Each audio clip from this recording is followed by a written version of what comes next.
ये जन संवाद अभियान है जो 22 से शुरू होकर 29 फरवरी तक भाकपा माले पूरे बिहार देश में चला रही है। जैसा कि आप देख रहे हैं, और इसी बीच एक ऐलान हुआ है 3 मार्च को जन विश्वास महारैली महागठबंधन के द्वारा आहूत है गांधी मैदान में होने जा रही है। जैसा कि आप सभी देख रहे हैं, पूरा देश प्रदेश देख रहा है, भाजपा गठबंधन भाजपा की नीतियों के चलते, मोदी की नीति के चलते आज लोकतंत्र और संविधान खतरे में है। साम दाम दंड विभेद की नीति के चलते भाजपा पूरी चुनी हुई सरकारों को अस्त और व्यस्त कर रही है। बिहार में आपने देखा कि 17 महीने से महागठबंधन की सरकार थी, जिस सरकार ने 5 लाख लोगों को नौकरी दिया, नियोजित शिक्षकों को भी राजकर्मी का दर्जा दिया, आशा आंगनबाड़ी सहित बहुत सारे कर्मियों को मानदेय में इजाफा हुआ, बिहार में लाखों लाख लोगों को रोजगार देने का काम किया, उस सरकार को भी अस्त व्यस्त किया। और हम तो कहते हैं कि इनके जदयू के विधान परिषद के सदस्य राधाचरण सेठ आरा के उनको जेल में डाला गया, और नीतीश कुमार ने उस डर से कि हम भी जेल में चले जाएंगे भाजपा के आगे घुटना टेक दिया। इनकी मजबूरी थी। सारे दलों को, सारे विपक्षी दलों को भाजपा आज तहस नहस करने पर तुली है। भाजपा चाहती है कि देश से विपक्ष खत्म हो जाए। तो मैं कहना चाहता हूं कि जब विपक्ष नहीं रहेगा तो देश का सवाल, किसानों मजदूरों का सवाल कौन उठाएगा। आज मोदी जी पार्लियामेंट में कह रहे हैं कि विपक्ष अब दर्शक दीर्घा में बैठेगा। तो ये जो इनका अहंकार है, ये जो इनकी वादा खिलाफी है, 2 करोड़ रोजगार का वादा क्या हुआ? आज तो 10 साल में 20 करोड़ रोजगार मिलना चाहिए था। देश से वादा आपने किया था मोदी जी, 1 करोड़ लोगों को भी रोजगार नहीं मिला। आपने कहा था महंगाई कम करने के लिए, आज महंगाई से देश की जनता कराह रही है।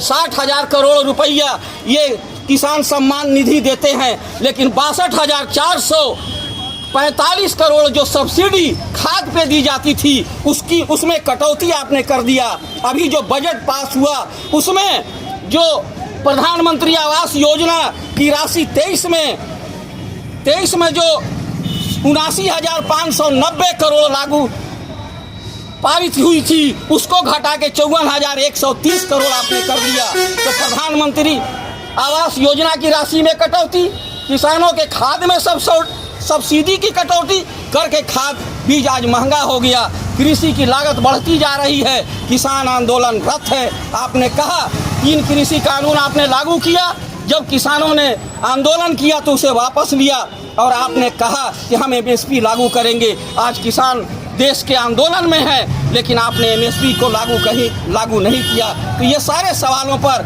ये रैली बुलाई गई है। बिहार को बचाने के लिए, बिहार को एक विकसित प्रदेश बनाने के लिए ये महागठबंधन के नेतृत्व में ही बनेगी। और हम पूरे प्रदेश के लोगों से आह्वान करते हैं, ये निरंकुश मोदी की सरकार को, इनके गठबंधन को हर जगह परास्त करे और इंडिया गठबंधन महागठबंधन को जिताए, ताकि किसानों का कर्ज माफ हो, जातीय जनगणना हो। राहुल गांधी भी कह रहे हैं कि आज़ादी अंग्रेजों के समय में जातीय जनगणना हुई, बिहार में भी जनगणना हुई। हम लोग चाहते हैं जब जातीय जनगणना होगी तभी पता चलेगा कौन जाति की क्या स्थिति है, शिक्षा में, रोजगार में, व्यापार में, कृषि में उनका क्या स्थान है देश में।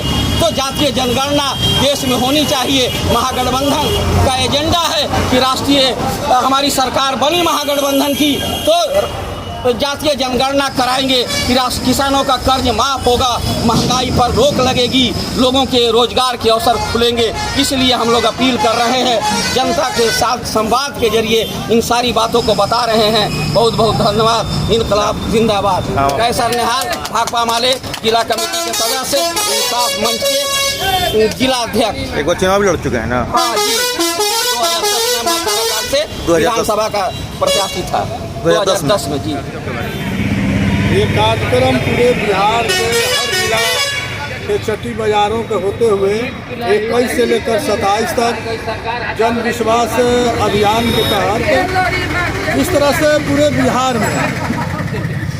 पूरे बिहार के अंदर चुनी हुई सरकार को, पूरे देश के अंदर चुनी हुई सरकार को हटाया जा रहा, खरीद फरोख्त करके ED CBI लगाकर विपक्ष की सरकार को तोड़ने की साजिश जो भाजपा के द्वारा चलाई जा रही है। इसी कड़ी में बिहार में सत्ता पलटते ही नीतीश कुमार ने भाजपा के कहने के आधार पर, भाजपा के साजिश के तहत हमारे अज्ञाओं के विधायक कामरेड मनोज मंजिल सहित 23 लोगों को आजीवन कारावास, एक हत्या हुआ, एक हत्या में 23 साथियों का आजीवन कारावास की सजा सुना दिया गई। जबकि बाथे, बथानी, मुयापुर, शंकर बिघा, सैकड़ों दर्जनों ऐसे जनसनार हुए जहाँ 100 से ज़्यादा लोग मारे गए, कहीं 100, कहीं 20, कहीं 30, उनको बरी कर दिया गया। इसलिए भाजपा की साजिश को हम मंसूबों पर पानी फेरेंगे और बिहार से भाजपा को, पूरा देश से भाजपा को उखाड़ फेंकेंगे। नंद किशोर पासवान, जिला सचिव। चंदा देते थे तो रोज चंदा और जमा करते थे, बॉन्ड खरीदते थे SBI से, स्टेट बैंक से, और वो बॉन्ड जो है पार्टियों को चंदा के रूप में देते थे। 335 करोड़ रुपया भाजपा को चुनावी बॉन्ड के रूप में मिला और आज सुप्रीम कोर्ट ने उस पर रोक लगाया है। सबसे ज्यादा अगर कोई इस देश में भ्रष्ट पार्टी है तो वो भाजपा है।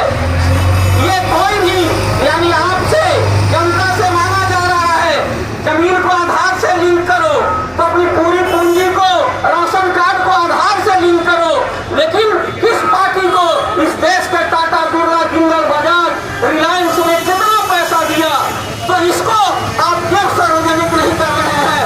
सुप्रीम कोर्ट ने कहा ये बहुत इलेक्ट्रॉनिक